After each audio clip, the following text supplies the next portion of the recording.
সেবার ঘুরতে ঘুরতে আমি গিয়ে পড়েছিলাম মোহনপুর নামের একটা গ্রামে। সেই গ্রামে গিয়ে পড়ার পেছনে আরও একটা কারণ রয়েছে।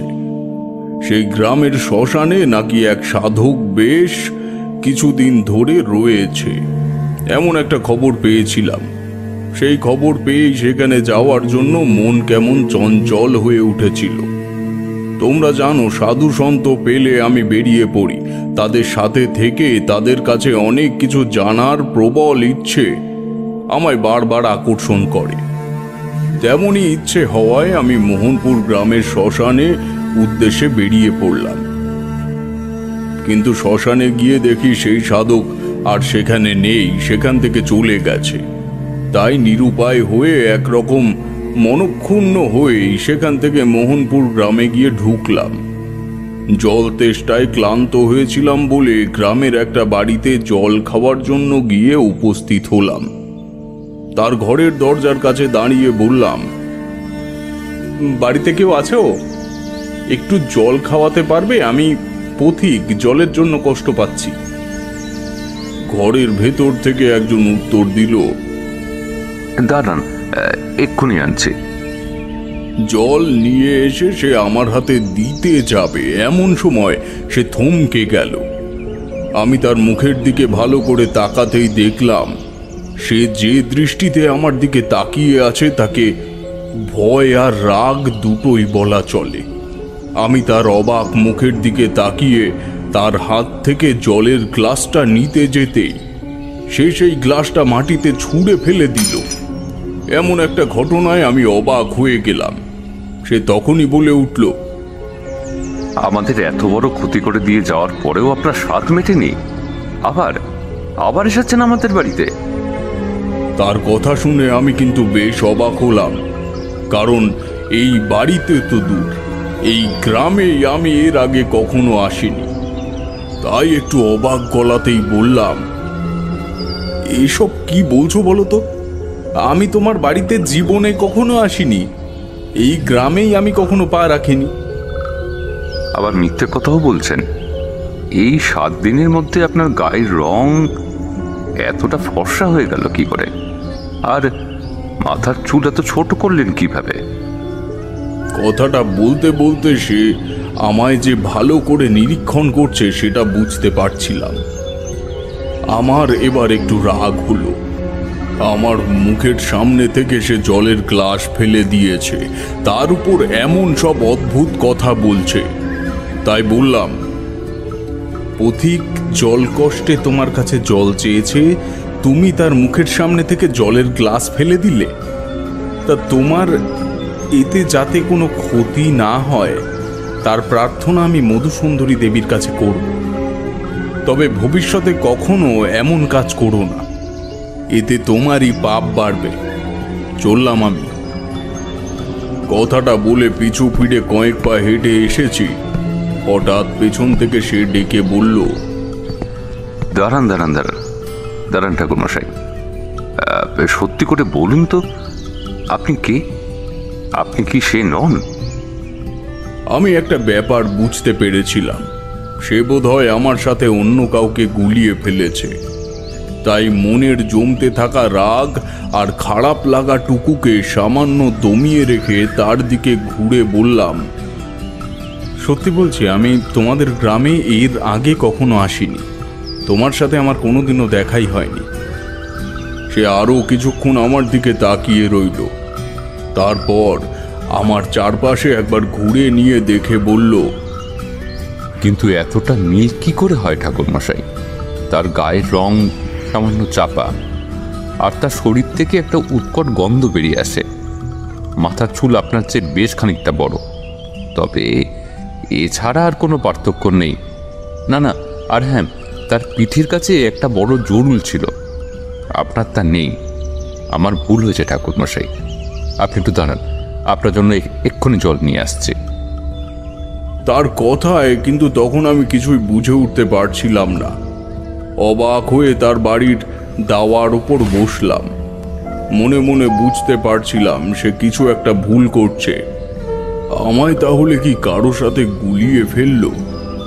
যদিও এটুকু না বোঝার মতো ক্ষমতা আমার নেই, সেটাই হবে এটাই ভাবলাম। একটু পরেই কার্তিক যখন বাইরে বেরিয়ে এলো তখন তার হাতে নতুন জলের গ্লাস। এখন তো মাটির জলের গ্লাস খুব একটা ব্যবহার হয় না, তখন কিন্তু মাটির জলের গ্লাস ছিল। মাটির গ্লাসটা উঠোনের একপাশে ভাঙা অবস্থায় পড়েছিল। আমি সেদিকেই তাকিয়েছিলাম। কার্তিক আমার সামনে এসে জলের গ্লাসটা আমায় তুলে দিয়ে হাত জোর করে বলল, ঠাকুরমশাই, আমার ব্যবহারে কিছু মনে করবেন না। আসলে আপনি যদি সবটা জানতে পারতেন তাহলে আপনিও বুঝতেন কেন আমি আপনার সাথে এমন ব্যবহার করেছি। আমি জল পান করে সামান্য সুস্থ বোধ করলাম। তারপর শান্ত গলাতেই বললাম, ক্রোধ সংবরণ করা যে শিখতে হবে। ক্রোধ মানুষকে দিয়ে এমন অনেক কিছু করিয়ে নেয় যা সে স্বাভাবিক অবস্থায় কোনো সাধারণ মানুষ করতেই পারে না।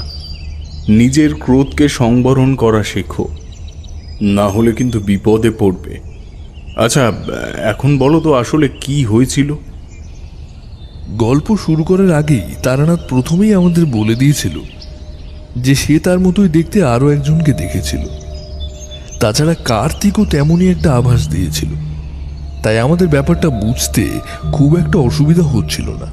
তবুও বললাম, আচ্ছা ঠাকুরমশাই, উনি আপনার মতো দেখতে আরো একজনকে দেখেছিলেন, সেটা যদি হয়েও থাকে, কিন্তু তাতে তার উপর এত রাগ থাকার কারণটা কি? তারানাথ আমাদের কথার উত্তর দিল না, তার বদলে বলতে লাগলো, কার্তিকের চরম ক্ষতি করে গিয়েছিল সেই সাধক। আসলে সে ছিল একজন কাপালিক। কার্তিকের বাড়িতে সে জলের জন্য এসেছিল। ঠিক আমার মতোই জল পান করার পরে কার্তিকের বাড়িতে সে একদিন ছিল। সচরাচর কাপালিকরা ঘরে থাকে না, কিন্তু সেখানে থেকে যাওয়ার আগে সেই কাপালিক কার্তিকের ছোট মেয়েটিকে তার সাথে নিয়ে যেতে চেয়েছিল। তবে সেটা কিন্তু কার্তিকের সম্মতিতে নয়। সেদিন অনেক রাত্রে কার্তিক বুঝতে পেরেছিল তার ঘরে কেউ ঢুকছে আর তার মেয়েটিকে তুলে নিয়ে যাওয়ার চেষ্টা করছে। কিন্তু এমনটা যে কেন হয়েছিল তা কার্তিক বুঝতে পারেনি। তার ঘুম ভেঙে যাওয়ায় ধড়মড় করে উঠে সে দেখতে পায় তার মেয়েটিকে নিয়ে সেই কাপালিক চুপি চুপি বেরিয়ে যাচ্ছে। সেটা দেখেই তার মাথায় আগুন জ্বলে ওঠে। তাড়াতাড়ি সে এগিয়ে গিয়ে কাপালিকের কাছ থেকে মেয়েকে ছিনিয়ে নেয়।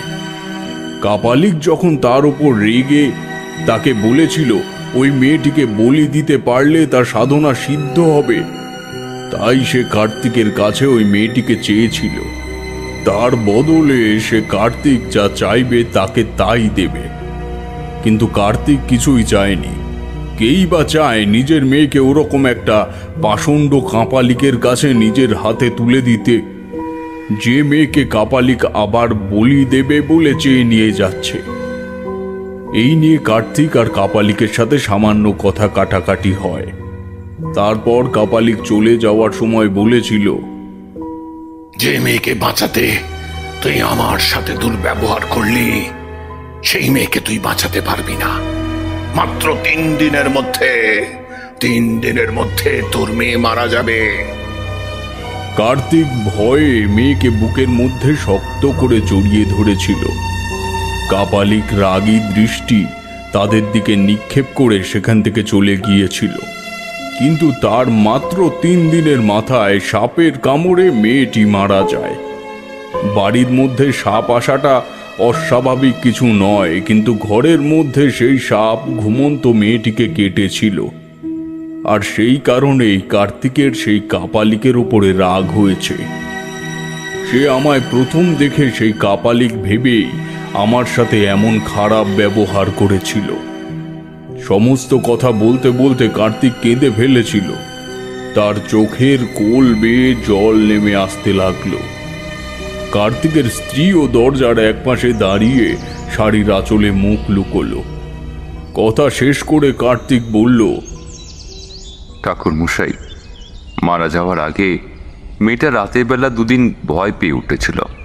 বারবার বলতো তার মনে হয় ঘরের কোণে কেউ যেন হেঁটে বেড়াচ্ছে। আমার বউ মেয়েকে নিয়ে পাশের ঘরে ঘুমোয়, আমি ঘুমোই এই ঘরে। রাতে উঠে মেয়েকে অতি কষ্টে শান্ত করতাম। হায় ঠাকুরমশাই, কিন্তু তখন কি আর জানতাম এমনটা ঘটে যাবে? এখন আমাদের মনে হয় রাতের বেলা যেন ঘরের ভেতর কেউ হাঁটে, কিন্তু বন্ধ ঘরের ভেতর কে আসবে বলুন তো ঠাকুরমশাই? আমি তার কথা শুনে চমকে উঠেছিলাম। এসব কাপালিকদের ক্ষতি করার ক্ষমতা প্রবল। সে যদি কার্তিকের মেয়েকে এভাবে মারতে পারে, তাহলে কার্তিক ও কার্তিকের বউয়েরও বিপদ রয়েছে। আমি তাই একটু ভেবে নিয়ে বললাম, আচ্ছা কার্তিক, আমারও মনে হয় সেই কাপালিক তোমাদের এত সহজে ছেড়ে দেবে না। শুধু তোমার মেয়ে নয়, তোমাদেরও ক্ষতি করার চেষ্টা করবে সে। আপনিও তো সাধক ঠাকুরমশাই, আপনি পারেন না আমাদেরই বিপদ থেকে রক্ষা করতে? আমার মেয়েটা তো গেল, এবার আমার আর আমার বউয়ের যদি কিছু হয় তাহলে ঠাকুরমশাই। দেখো কার্তিক, আমার ক্ষমতা অতি সামান্য। সেই কাপালিক যদি তোমার কোনো ক্ষতি করার চেষ্টা করে তাহলে আমি তাকে আটকানোর চেষ্টা করতে পারি, কিন্তু পুরোপুরিভাবে সফল হব কিনা জানি না। তবে তোমাদের এই বিপদে ফেলে আমি এখান থেকে চলে যাব না, আমি এখানেই থাকব। আচ্ছা, সেই তান্ত্রিক যাওয়ার সময় তোমাদের কিছু দিয়ে গিয়েছিল বা তোমাদের বাড়িতে কিছু রেখে গিয়েছিল কি? এমন কিছু কি তোমাদের মনে আছে? না ঠাকুরমশাই, তেমন কিছু তো মনে পড়ে না। তবে আমাদের অজান্তে বাড়ির মধ্যে যদি কিছু রেখে দিয়ে যায়, তাহলে সে ব্যাপারে তো আমি কিছু জানি না। কার্তিকের কথায় আমি উঠে দাঁড়ালাম। বাড়ির চারপাশটা ভালো করে খুঁজে দেখলাম, কিন্তু কোথায় কিছুই পাওয়া গেল না। একসময় অধৈর্য হয়ে বললাম, আজ রাতটা আমি তোমাদের বাড়িতেই থাকব। তারপর দেখব রাতের বেলা তোমার বাড়িতে কে প্রবেশ করে। তবে আমি এখন একটু বেরোবো, চিন্তা করো না, আমি সন্ধ্যা হওয়ার আগেই ফিরে আসব। কার্তিক আমার কাছে জানতে চাইল আমি কোথায় যাব, কিন্তু তার কিছুই আমি কার্তিককে খুলে বললাম না। তাকে শান্ত করে তার বাড়ি থেকে বেরিয়ে গ্রামের মধ্যে এদিক ওদিক ঘুরতে লাগলাম। কার্তিকের ক্ষতি করার জন্য সেই কাপালিককে অন্তত আশেপাশে কোথাও থাকতে হবে। আর একটা ব্যাপার হতে পারে, সেই কাপালিক কার্তিকের বাড়িতে এমন কিছু একটা রেখে গেছে যার মাধ্যমে অশুভ শক্তি কার্যকর হচ্ছে ও ক্ষতি করার চেষ্টা করছে। কিন্তু এই দুটো কারণের একটাও সন্দেহজনক কিছু, কিন্তু সেদিন আমি কিছুই খুঁজে পেলাম না। গ্রামের শ্মশানে আমি নিজেই ছিলাম। তাছাড়া গ্রামের মধ্যে আরো যে কটা ফাঁকা জায়গা, পরিত্যক্ত স্থান রয়েছে, সেখানে খুঁজেও কাউকে দেখতে পেলাম না। একসময় হতাশ হয়ে হাল ছেড়ে দিয়ে বিকেলের দিকে কার্তিকের বাড়িতে ফিরে আসলাম। ফিরে এসে শুনতে পেলাম কার্তিকের বউয়ের শরীর অসুস্থ। তাড়াতাড়ি তার ঘরে গিয়ে দেখলাম সে বিছানায় শুয়ে রয়েছে। তার গায়ে প্রবল জ্বর।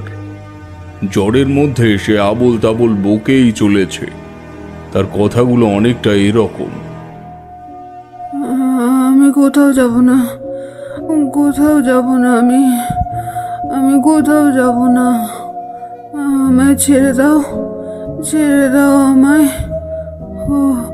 ওই তো আমার মেয়ে, ওই তো আমার কাছে আয়, কাছে আয় আমার, আয় মা, কাছে আয়।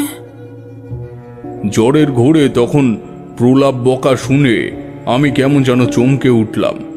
তাহলে কি সেই কাপালিকের অশুভ ক্রিয়া কাজ করতে শুরু করেছে? কার্তিক বিছানার একপাশে বসে কেঁদে চলেছিল। লোকটাকে দেখে বড্ড খারাপ লাগছিল। কিছুদিন আগে নিজের মেয়েকে হারিয়েছে, এখন তার বউয়ের এমন অবস্থা। আমি মনে মনে কিছু একটা ভেবে সামনে এগিয়ে গিয়ে কার্তিকের স্ত্রীর কপালে হাত রাখতে যাব, ঠিক তখনই মনে হলো যেন কেউ আমায় প্রচণ্ড ধাক্কা দিয়ে পেছনে সরিয়ে দিল। গোটা ব্যাপারটাই আমি যতটা অবাক হয়েছিলাম তার চেয়ে বেশি অবাক হয়েছিল বোধহয় কার্তিক। আমার চোখের সামনে একটু আগেই সে তার বউয়ের কপালে হাত দিয়ে জ্বর পরীক্ষা করেছে, কিন্তু আমি হাত দিতে যেতেই এমনটা হলো কেন? আমার দিকে তাকিয়ে থাকতে থাকতে সে বলল, কি হলো ঠাকুরমশাই, আপনি এমন পিছিয়ে গেলেন কেন? আমি কি উত্তর দেব বুঝতে পারছিলাম না। মনে হলো কার্তিকের বউয়ের চারপাশে যেন কেউ একটা বন্ধন তৈরি করে রেখেছে, আর সেই বন্ধনই কাটিয়ে তাকে ছোঁয়ার মতো ক্ষমতা আমার নেই তা স্পষ্ট বুঝতে পারছিলাম। আমার প্রতিপক্ষ যে রয়েছে তার ক্ষমতা সাধারণ নয়। এমন একজন প্রতিপক্ষের সাথে লড়াই করবই বা কি করে, আর কার্তিকের সাহায্যে করবই বা কি করে, সেটাই আমি মনে মনে ভেবে চললাম। কার্তিক আমায় চুপ করে দাঁড়িয়ে থাকতে দেখে আমার কাছে এসে একটা হাত দিয়ে আমাকে ধাক্কা দিয়ে বলল, কি হলো ঠাকুরমশাই, আপনি আপনি ঠিক আছেন তো? আমি চলে যাওয়ার পরে তোমার বাড়িতে কি কেউ এসেছিল? না ঠাকুরমশাই, আপনি চলে যাওয়ার পর বাড়িতে তো কেউ আসেনি, এমনকি আমরাও কোথাও যাইনি। কিন্তু কেন বলুন তো? আর কোনো কথার উত্তর আমি কিছুই বলতে পারছিলাম না। আমার কেবল যেন মনে হচ্ছিল কিছু একটা যেন আমি বলতে চাচ্ছিলাম, কিছু একটা যেন আমি ঠিক ধরতে পারছি না। সেটা ধরতে পারলেই এই বিপদ থেকে বাঁচানোর একটা রাস্তা আমি খুঁজে পাবো। আমি আরও একবার এগিয়ে গিয়ে কার্তিকের বউয়ের বিছানায় যে কোনো একটা অংশ স্পর্শ করতে যেতেই ঠিক আগের বারের মতোই একটা ধাক্কা খাবো বলে ভেবেছিলাম, কিন্তু এইবার তা হলো না। তার বদলে কার্তিকের স্ত্রী কেমন যেন করতে লাগলো, যেন মনে হচ্ছে প্রবল যন্ত্রণা তার শরীরে হচ্ছে। আমি আবার দু পা পিছিয়ে আসি। আমি পিছিয়ে আসতে সে কিন্তু শান্ত হয়ে গেল। আমরা দুজনেই কেমন অবাক হচ্ছিলাম এই দৃশ্য দেখে। আরও একবার সেই প্রচেষ্টা করতে আগের বারের মতোই হলো। আমি এগিয়ে যেতেই কার্তিকের স্ত্রীর শরীরে কেমন প্রবল বেদনা উঠছে। আমি পিছিয়ে আসতেই সবকিছু আগের মতোই স্বাভাবিক। আমি আর তাকে কষ্ট না দিয়ে ঘর থেকে বেরিয়ে এলাম। বাইরে অন্ধকার নেমে এসেছে, সন্ধে একটু আগেই হয়েছে। আমি অন্ধকারে দাওয়ার উপরে বসে চুপ করে ভাবতে লাগলাম কি করা যায়। বারবার মনে করতে লাগলাম এমন কোনো কথা আমি এর আগে শুনেছি কি সেই কথা যা মানে করলে একটা উপায় বের হবে। আর সেসব ভাবতে ভাবতে আমার মনে পড়ল। কি মনে পড়লো ঠাকুরমশাই? এমন কথা আমি এর আগেও শুনেছি, কোনো অশুভ তন্ত্রক্রিয়ার দ্বারা কোনো মানুষকে বিপদে ফেলার জন্য অশুভ শক্তি আশেপাশে একটা বলয় তৈরি করে রাখে মাঝে মাঝে। তবে অতি উচ্চ স্তরের সাধক কিংবা ক্ষমতাশালী সাধক না হলে এ কাজ করা সম্ভব নয়, যাতে তার উপর আমি কোনো তন্ত্রমন্ত্র প্রক্রিয়া করে তাকে বাঁচাতে না পারি তার জন্য এমনটা করা। কিন্তু তার জন্য তো এই বাড়িতে কোনো একটা মাধ্যম থাকা প্রয়োজন, যে মাধ্যম দিয়ে ওই অশুভ ক্রিয়া করা যায়। আমি বসে শান্তভাবে ভাবতে লাগলাম। বেশ খানিকক্ষণ পরে কার্তিক ঘর থেকে বেরিয়ে এসে আমার পাশে বসলো। তারপর বলল, ঠাকুরমশাই, এখন বউ সুস্থ রয়েছে, ঘুমোচ্ছে, কিন্তু ঠাকুরমশাই কোনো বিপদ হবে না তো? আমি তাকে বলতে পারলাম না যে আসলে তোমার বউ ঘুমোচ্ছে না, তার আশেপাশে ধীরে ধীরে অশুভ কালো ছায়া নেমে আসছে। সে মৃত্যুর দিকে আস্তে আস্তে এগিয়ে যাচ্ছে, কিন্তু এখান থেকে তাকে বার করার জন্য একটা কিছু প্রয়োজন।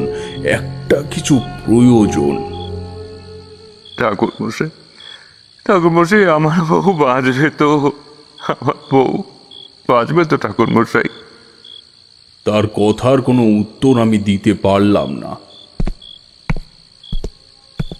অন্ধকারে উঠোনের মধ্যে নেমে এলে তারপর কার্তিককে একটা হ্যারিকেন আনতে বলে ভালো করে চারপাশটা খুঁজে দেখতে লাগলাম। কার্তিকের বাড়ির উঠোনে বেশ কয়েকটা গাছ ছিল। একটা আম গাছের কাছে এসে দাঁড়াতে হঠাৎ করে গোটা শরীরটা কেমন যেন কেঁপে উঠল। দিনের বেলা এখানে এসে দাঁড়িয়েছি, কিন্তু তেমন তো কিছু হয়নি। তাহলে এখন এমনটা হলো কেন? তার মানে কি রাতের অন্ধকারে সেই অশুভ শক্তির ক্ষমতা বৃদ্ধি পায় বলে আমার এমনটা মনে হচ্ছে? তাই মনে হচ্ছে ভেবে খুঁজে বেরালাম। আম গাছের পেছনের দিকে এগিয়ে গেছি, হঠাৎ করে কেমন একটা অদ্ভুত গন্ধ আমার নাকে এসে লাগলো। ঠিক শ্মশানে পোড়া চিতার কাঠ থেকে যেমন গন্ধ বেরিয়ে আসে তেমনই গন্ধ। আর ব্যাপারটা মনে হতেই তাড়াতাড়ি কার্তিককে বললাম, কার্তিক, আশেপাশে খুঁজে দেখো তো, কোথাও কোনো পোড়া কাঠ রয়েছে কিনা। কথাটা তাকে বলতে বলতেই আমি মনে মনে স্পষ্ট বুঝতে পেরেছিলাম ওই শ্মশানের পোড়া কাঠ আসলে কার্তিকের পারিবারিক জীবনে এমন বিপদ নামিয়ে এনেছে। কার্তিক অন্ধকারে আমার মুখ দেখে বোধহয় কিছু একটা আন্দাজ করতে পেরেছিল, তাই দুজন মিলে ভালোভাবে খুঁজে দেখার চেষ্টা করলাম। গোটা উঠোনের মধ্যে খুঁজে চলেছি, ঠিক সেই সময় অন্ধকারে বাইরে থেকে কারো একটা হাসির শব্দ ভেসে এলো। এখানে একটা কথা বলে রাখা ভালো, আসলে ঘরটা গ্রামের একদম শেষের দিকে শ্মশানের কাছে। আমি তাই শ্মশান থেকে বেরিয়ে তার বাড়িতেই প্রথম গিয়েছিলাম। এখন সেই হাসিটা যে শ্মশানের দিক থেকে ভেসে আসছে তা স্পষ্ট বোঝা যায়। হাসিটা শুনতে পেয়ে কিন্তু কার্তিক কেমন যেন ভয় পেয়ে গেল। কাঁপা কাঁপা গলায় বলল, ঠাকুরমশাই, ও কে হাসছে? ওভাবে কে হাসছে ঠাকুরমশাই? ওভাবে কে হাসছে? আমি বুঝতে পারছিলাম কার্তিক ভয় পাচ্ছে, কিন্তু এখন ভয় পাওয়ার মতো সময় নয়। এখন মনোযোগ রাখতে হবে, শক্ত হয়ে কাজ করতে হবে। তাই বললাম, ওদিকে কান দিও না কার্তিক, তুমি খোঁজো খোঁজো, আমাদেরকে বিভ্রান্ত করার চেষ্টা করছে। তাড়াতাড়ি খোঁজো না, না হলে তোমার স্ত্রীর বিপদ ঘটবে। তাড়াতাড়ি কার্তিক। কার্তিক তখনও ভয় পেয়ে চলেছে দেখে তার বউয়ের কাছে গিয়ে বসতে বললাম। সে তাড়াতাড়ি তার বউয়ের কাছে চলে গেল। আমি ঠিক তখনই আম গাছের একটা কোটরের মধ্যে হঠাৎ করেই দেখতে পেলাম শ্মশানের একটা পোড়া কাঠ রাখা। সেটা দেখতে পেয়ে সেটার দিকে হাত বাড়িয়ে ধরতে যাব, ঠিক তখনই সেই তখনের মতোই হলো, যেন আমি একটা ধাক্কায় পেছনে গিয়ে ছিটকে পড়লাম। আর তার সাথে সাথে এবার দেখতে পেলাম অন্ধকারে কার্তিকের বাড়ির বাইরের রাস্তার উপরে কে যেন দাঁড়িয়ে আছে, আর হাসিটা তার দিক থেকেই ভেসে আসছে। সেটা বুঝতে পারার সাথে সাথে আমার সেই তীব্র অনুভূতিটা হলো। একটা অশুভ শক্তির উপস্থিতি অনুভূতি আমায় যেন চারপাশ থেকে ঘিরে ধরতে শুরু করলো। আমি অতি কষ্টে মধুসুন্দরী দেবীর নাম স্মরণ করে আবার সেই গাছের কোটরের দিকে হাত বাড়ালাম। সে এক অদ্ভুত ব্যাপার, আমি অনেক চেষ্টা করছি সেই কোটরের মধ্যে হাত ঢুকিয়ে কাঠ বার করে আনতে, কিন্তু কিছুতেই পারছি না। যেন প্রবল একটা বাধা আমার সামনে রয়েছে। মধুসুন্দরী দেবীর কথা মনে মনে ভাবতে ভাবতে চোখ বন্ধ করে একটা গুপ্ত মন্ত্র উচ্চারণ করতে শুরু করলাম। আর ঠিক তখনই বুঝতে পারলাম আমার সামনের বাধা আস্তে আস্তে কাটতে শুরু করেছে। দূর থেকে ভেসে আসা সেই হাসিটা তখন বন্ধ হয়ে গেছে। তার বদলে ভেসে আসছে একটা জান্তব গর্জন, যেন কেউ প্রবল ক্রোধে গর্জন করে চলেছে। আমি সেই কাঠটা বার করে নিয়ে ছুঁড়ে মারলাম সেই ছায়ামূর্তির দিকে। ঠিক তখনই গম্ভীর গলায় কর্কশ ভাবে কেউ বলে উঠল, এত বড় ক্ষমতা তোর, আমার শিকারকে বাঁচিয়ে নিয়ে যাস? তোদের আমি মারবই, আর তার আগে তোকে মারব। আমি তৎক্ষণাৎ মনের মধ্যে সমস্ত সাহস জড়ো করে আস্তে আস্তে এগিয়ে গিয়েছিলাম কার্তিকের বাড়ির উঠোন পেরিয়ে রাস্তার কাছে। তখন শুনতে পেলাম সেই কাপালি কোনো একটা গুপ্ত মন্ত্র উচ্চারণ করছে, আর তার সাথে সাথে এই যে কি হলো কিছুই বুঝতে পারলাম না। দেখতে পেলাম চারপাশটা কেমন যেন অন্ধকার হয়ে আসছে। তারানাথ থামতে আমরা অবাক হয়ে তার দিকে তাকিয়ে রইলাম। কিশোরী উত্তেজনা চাপতে না পেরে বলে উঠল, তারপর কি হলো ঠাকুর মশাই? মানে আপনি তো বলছেন এই কাপালিক আপনার থেকেও বেশি শক্তিধর ছিল, মানে আপনি কি তাকে হারাতে পারলেন? আমি কিন্তু কিছুই বললাম না, কারণ বুঝতে পারছিলাম তারানাথ আরো কিছু বলার জন্য অপেক্ষা করছিল, তাই চুপ করে রইলাম। একটু পরে তারানাথ বলল, যখন চারপাশের অন্ধকার আস্তে আস্তে কেটে গেল, চারপাশের সেই লম্বা কাঁচের আয়নাগুলো আমার সামনে থেকে দূরে সরে গিয়ে গুঁড়ো গুঁড়ো হয়ে ভেঙে গেল। ঠিক তখনই দেখতে পেলাম আমি এসে দাঁড়িয়েছি গ্রামের শ্মশানে। এতটা পথ কিভাবে আসলাম আর কিছুই আমি বুঝতে পারছিলাম না। আমার থেকে খানিকটা দূরে দাঁড়িয়ে রয়েছে সেই কাপালিক। আমাদের থেকে খানিকটা দূরে একটা চিতা দাউ দাউ করে জ্বলছে, আর সেই চিতার আগুনে কাপালিককে স্পষ্ট দেখা যায়।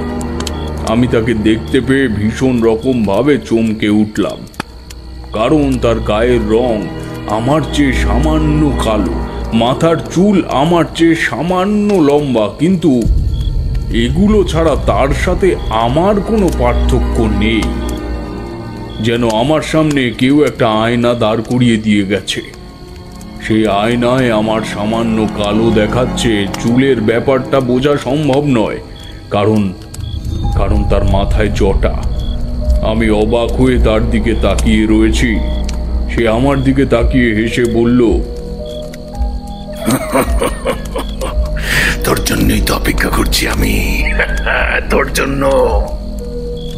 কেন কেন আমার জন্য অপেক্ষা করছো কেন? দেখতে পাচ্ছিস না, তোকে আমার মতোই দেখতে। সেটা তো হতে দেওয়া সম্ভব নয়।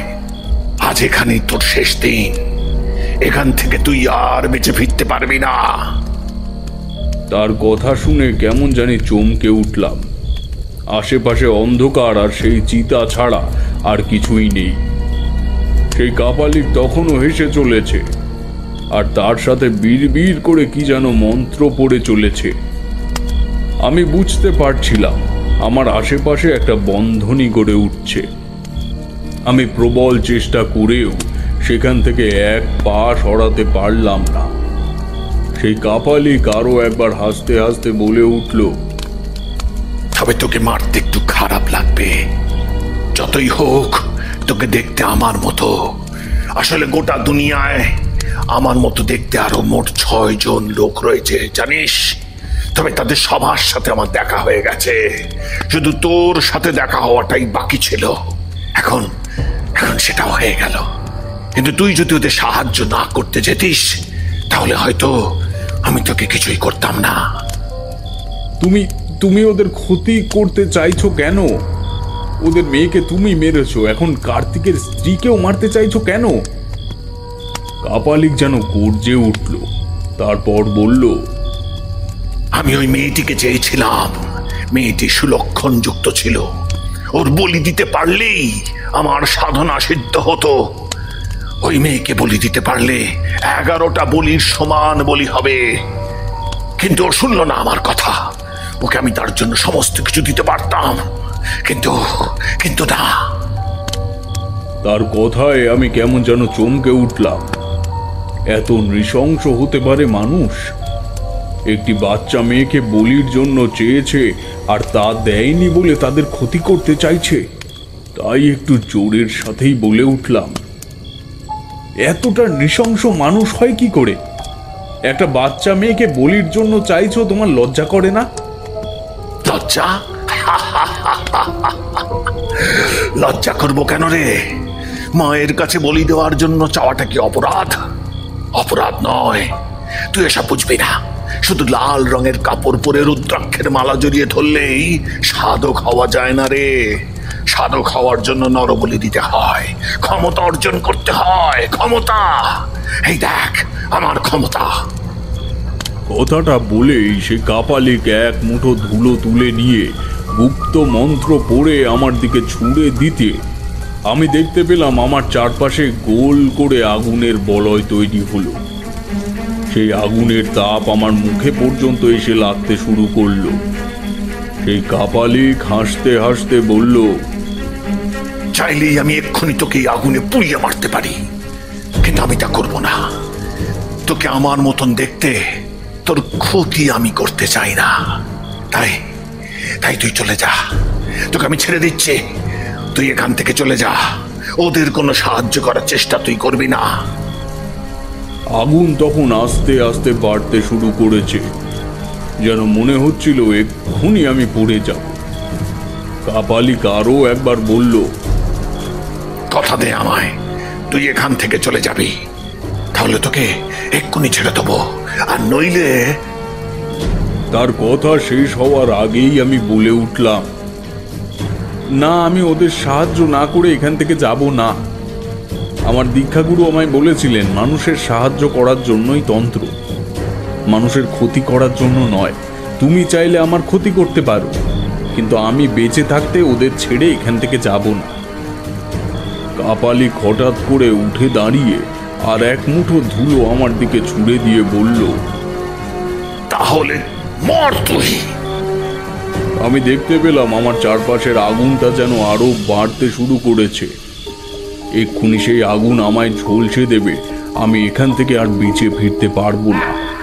সেই কাপালিকের অট্ট হাসিতে চারপাশটা ভরে উঠতে লাগলো, আর কালো কালো কত ছায়া মূর্তি যেন আমার আশেপাশে এসে ভিড় জমাতে শুরু করলো। আমি মন্ত্রমুগ্ধের মতো সেদিকে দেখে চলেছি। এমন সময় মনের ভেতর কেমন যেন একটা ক্ষীণ আশার আলো দেখতে পেলাম।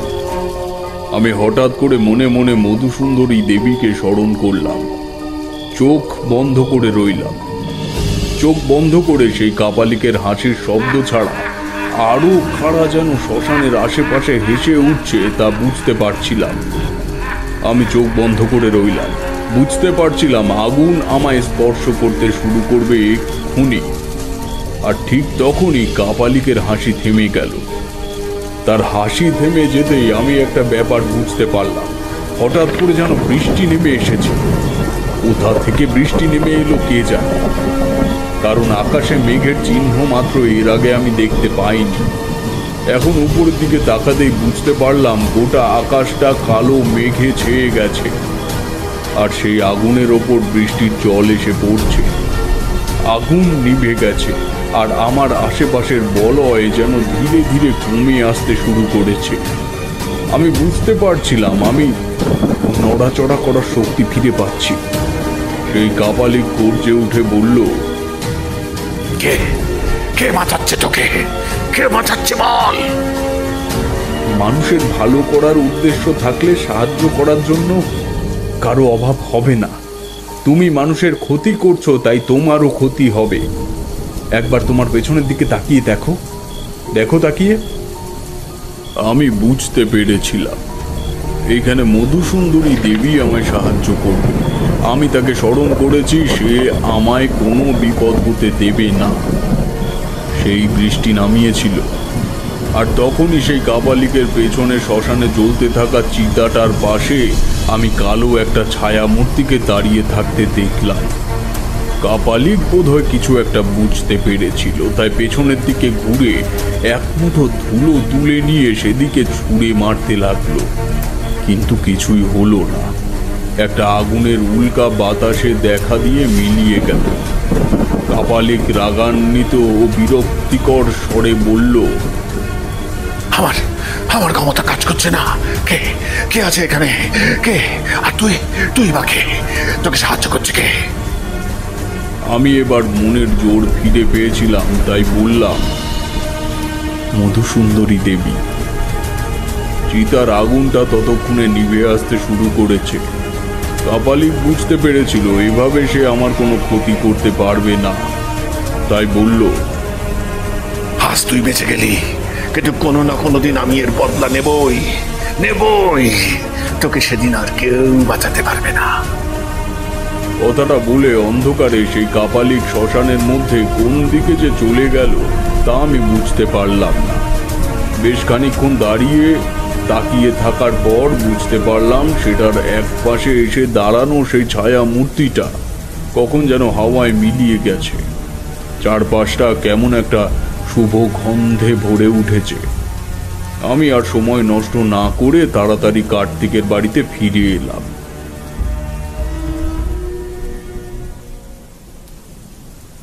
আমরা বুঝতে পারলাম যে গল্প শেষ হয়েছে, তাই আমি বলে উঠলাম, তার মানে ওই কার্তিক আর ওর স্ত্রীর কিছুই হয়নি, তারা বেঁচে গেছিল? সেই কাপালিক অনেক শক্তিধর ছিল, তা তোমাদের আগেই বলেছি।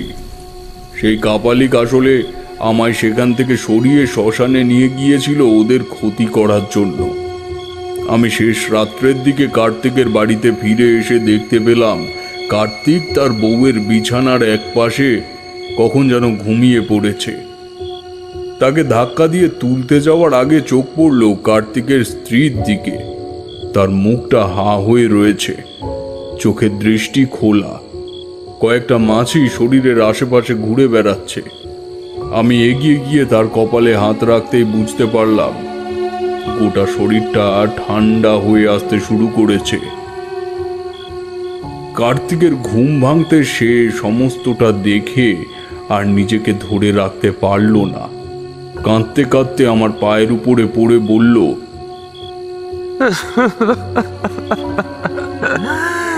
ঠাকুরমশাই, আমার কি হলো? এখন আমি কি নিয়ে থাকবো ঠাকুরমশাই, বলুন তো? এখন আমি কি নিয়ে থাকবো ঠাকুরমশাই?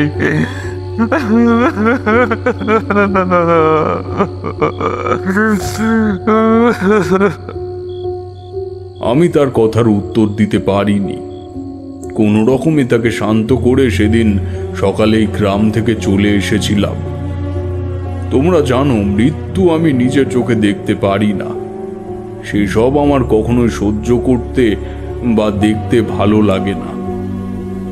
তারানাথ থামতে কিশোরী বলে উঠল, তার মানে ঠিক আপনার মতো দেখতে কাপালিকের সাক্ষাৎ পেয়েছিলেন সেদিন? তারানাথ মাথা নাড়িয়ে সম্মতি জানিয়ে বলল, হ্যাঁ, তবে সেই কাপালিক আমায় বলেছিল সে তার আগে আরো 6 জন তারই মতো দেখতে মানুষের দেখা পেয়েছে। অর্থাৎ বুঝতেই পারছো তাহলে তার ক্ষমতা কত প্রবল। আর তার মানে তো আমার মতো আরো 6 জন রয়েছে, আর সেই কাপালিককে নিয়ে হলো 7 জন। এবার বলো, এরপরও আমি কি করে অবিশ্বাস করব যে গোটা দুনিয়ায় আমাদের মতন দেখতে 7 জন করে মানুষ থাকে? কিন্তু ঠাকুরমশাই, তাদের দেখা তো আমরা পাবো, অন্তত একজনের দেখা। আমি যখন অন্তত একজনের দেখা পেয়েছি, তাহলে তোমাদের জীবনেও সেই একজনের দেখা পাওয়ার সম্ভাবনা রয়েই যাচ্ছে। তবে গোটা 7 জনের দেখা পাওয়া বোধহয় সম্ভব নয়। তবে সেই কাপালিক পেয়েছিল তার ক্ষমতার কারণে। তবে তোমাদের কথা আমি বলতে পারবো না।